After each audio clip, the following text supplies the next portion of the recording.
पतियों को तंग नहीं करना है। जो नारी अपने पति को तंग करती है उस नारी को 7 जन्म तक नारी का शरीर नहीं मिलता है। फिर उसी द्वार पर वो 7 जन्म तक भैंस बनकर पैदा होगी, नारी का रूप नहीं मिलेगा। और फिर उसका पति खूब उसको दुहेगा और कभी कभी डंडा भी मारेगा। इसलिए पति को तंग मत करना। जो पति अपनी पत्नी को तंग करता है, दुख देता है, याद रखना उसको भी मनुष्य जीवन 7 जन्म तक नहीं मिलता है। वो उसी घर में बैल और भैंसा बनकर पैदा होगा, खेत में काम करेगा, मुड़ मुड़ कर देखेगा पूर्व जन्म की ये पत्नी है, इसको बहुत दुख दिया था, अब क्या करूं। दुख देने वालों को मनुष्य का जीवन नहीं मिलता है। ऐसा वैसा खान पान करने से पशु पक्षी का शरीर मिलता है।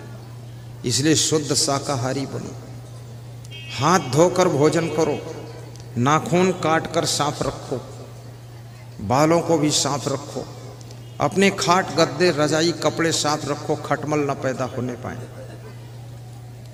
अपनी नाक को भी साफ रखो, कम से कम दिन भर में 5-6 बार नाक को छिनक कर पानी से धोकर साफ करो।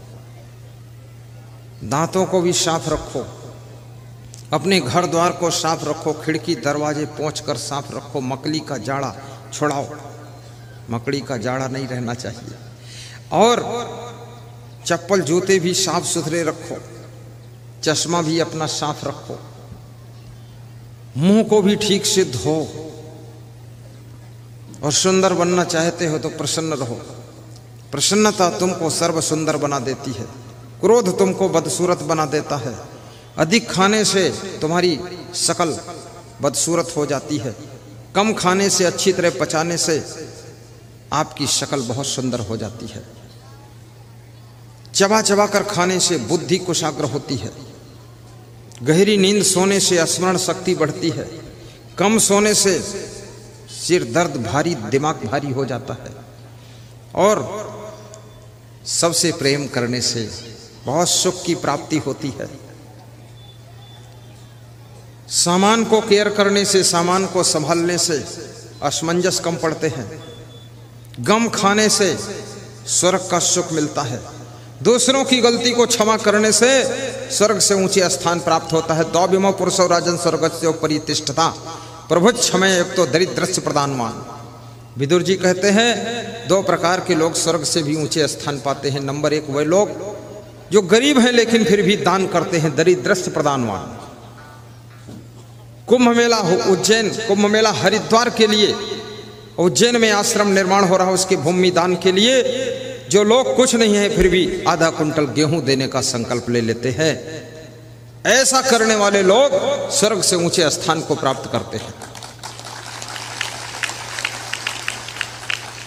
आज की 20 वर्ष पहले की बात है। मैं जा रहा था झांसी के पास में एक आटा कस्बा आता है, वहां गाड़ी रुकी तो संतों ने कहा मूली और थोड़ा टमाटर ले लेता हूँ रास्ते में खाने के लिए। पूड़ी है, मूली टमाटर ले लूँगा, नमक डालकर खा लूँगा। मैंने कहा ले लो। तो मैं भी खाली था, बस के पास में एक महिला मूली बेच रही थी। मैंने कहा माता जी कितने की मूली दे रही हो? तो उसने कहा 1 रुपये की 4 मूली। 20 साल पहले सस्ता जमाना। तो उस महिला ने बताया कोई बात नहीं, बच्चा किसी का यहाँ आवाज़ नहीं किया जाएगा, वहीं पड़ा रहने दो, तुम पीछे ले जाओ, अपना अपना बच्चा संभालो। मैंने कहा ना, चलना संभल संभल के बच्चा संभालो, हल्ला न मचा माता जी, सत्संग बिगड़ जाएगा, बच्चों के लिए सत्संग नहीं है, चिल्लाने दो। चिल्ल पो मत मचा, बोला बोलो सदगुरुदेव की जय। अपना बच्चा चुपचाप ले लो, छोड़ा मत करो। देखो डिस्टर्ब होता ना, बात कट जाती है। साहिब बंदे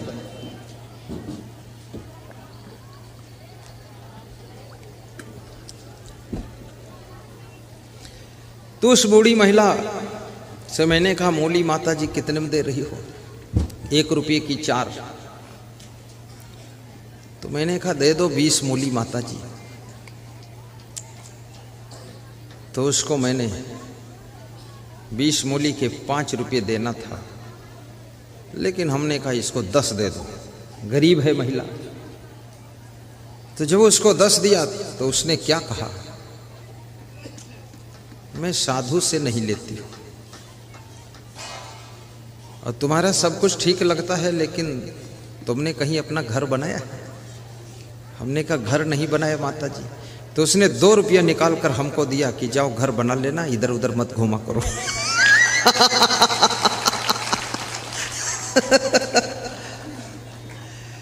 अब इतनी गरीब महिला है, मूली बेच रही है, लेकिन फिर भी वो 2 रुपये दान दे रही है। तो मैंने कहा रख लो माता जी, मेरे पास आश्रम है। अरे बोले तुमसे गरीब हम थोड़े हैं, तुम जाओ ले जाओ। गरीबी में भी जो दान करता है, बलवान होते हुए, मजबूत होते हुए भी जो कमजोर से कमजोर गलती करने वाले को क्षमा कर देता है, माफ करता है, उसे स्वर्ग से ऊंचे स्थान मिलता है। आपकी बहू से गलती हो जाए उसको क्षमा भी करना, सास ससुर से गलती हो जाए उनको माफ करना। गलती को क्षमा करने वाला विष्णु भगवान के समान होता है। भृगु जी ने विष्णु भगवान को लात मारा था और विष्णु भगवान ने क्षमा कर दिया था, और जिन्होंने क्षमा किया था उनकी संसार में पूजा होने लगी, और जिन्होंने लात मारा था उनका पूजा से स्थान समाप्त हो गया। परशुराम के पिता थे भृगु जी। परशुराम भी क्रोधी थे और उनके पिता भी बहुत क्रोधी थे। किसी किसी के घर में पूरा ब्लड ग्रुप क्रोधी होता है, बहुत क्रोध आता है, और ये क्रोध लक्ष्मी को नष्ट करता है। ऊंचे पद पर तुमको पहुंचने के लिए क्रोध बाधा डाल देता है। संयच्छति यो न बेगम उत्थितम क्रोधा हर्षयो सा श्रियो राजनम भाजन यश आपत्स न मुह्यति। विदुर जी कहते हैं जो अपने क्रोध को काबू कर लेता है, अपनी खुशियों को भी पचा लेता है, वह व्यक्ति राज्य और लक्ष्मी का अधिकारी बनता है और उसकी आपत्तियां कम होने लग जाती हैं। इसलिए कभी क्रोध आए, क्रोध में राजनीतिक पार्टी मत बदलना, क्रोध में आकर के अपने माँ बाप को मत छोड़ देना, क्रोध में आकर के अपने सास ससुर से भी दूर मत होना। थोड़ा थोड़ा मिलते जुलते रहना, लेकिन इतने मजबूत बनो कि सबको मदद करने लायक बनो, लेकिन किसी की तरफ मदद की आशा मत रखो।